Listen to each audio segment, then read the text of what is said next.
Tell me what you're kind of building here with Neftify and where we're going to be headed here. We can find ourselves in a rabbit hole on guilds and all this stuff, but let's see what you guys are building. Yeah, so I'll start with what we started with, which was a gaming guild.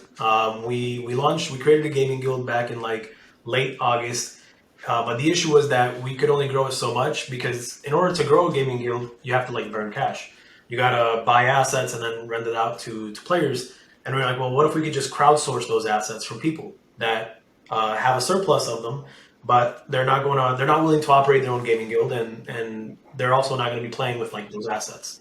So, for example, if you had 50 axes and you were like, I'm not going to operate a guild because it's a lot of work, it's a lot of Excel sheets to keep up with, but also I'm not going to play with all these axes, you Neftify and deposit them. And basically on the back end, what we had was a gaming guild that was generating yield with those assets that you deposited, and you would get a share or a cut of the earnings that guild produced. And that's how we were able to grow a guild without putting any cash into it, because it was all just from crowdsourcing from people. And so it was pretty dope.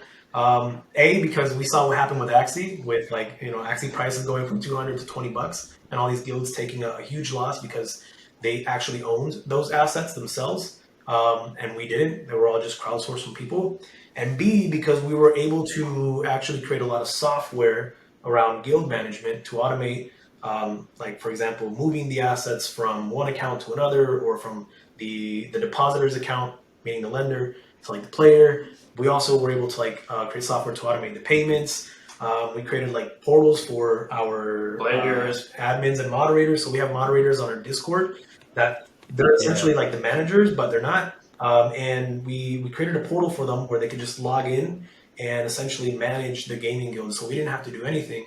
And then we realized, like, okay, like maybe we should start, perhaps interviewing some of our users to see like what their frustrations are and why they were using our platform. Because we wanted to grow this concept of a crowdsourced guild. And what we realized was that they actually were guild owners, or were thinking about owning a guild, but they realized that it was just a lot of work.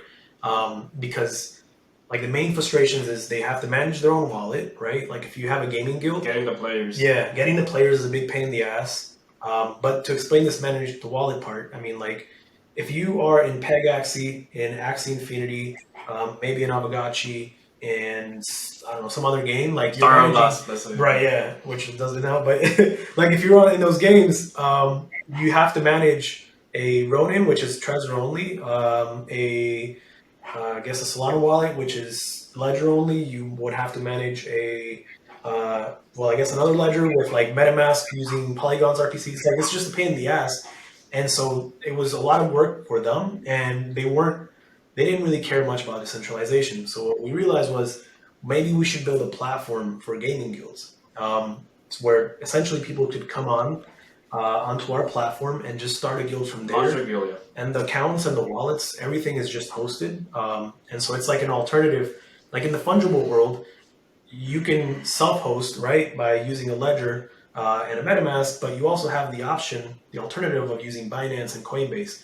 But like that doesn't exist with gaming guilds, and gaming guilds are centralized anyways by design. Like they're usually owned by 3 or 4 people who own the assets, pool them together, and then rent it out to players. So it doesn't matter to them whether or not, like there's no need for like a DAO or anything like that. OGs like us, we care about managing our own asset. But like new people are coming to the NFT space, or even like the play to earn. They just want it to work. They just want to use it.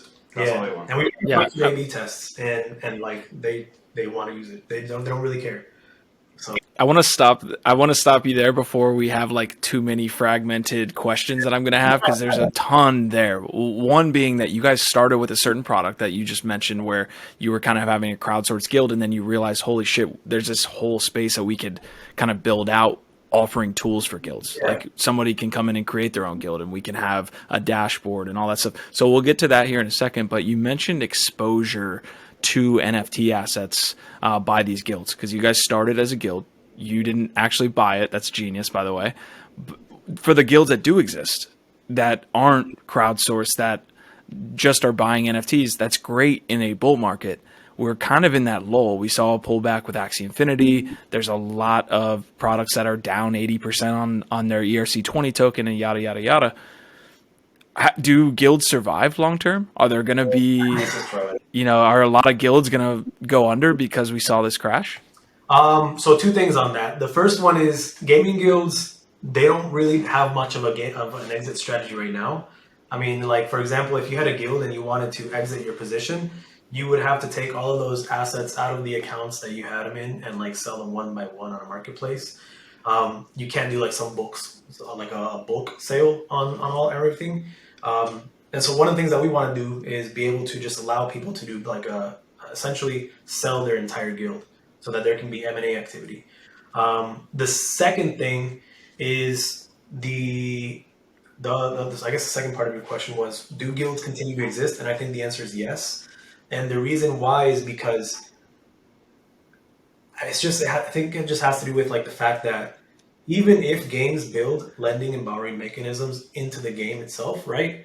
Like at the end of the day, one person might own 100 assets. And so as long as people continue to accumulate capital, right, and capital accumulates in the hands of few people, you'll still have like gaming guilds, essentially. You might not call it a gaming guild, but really that's what it is.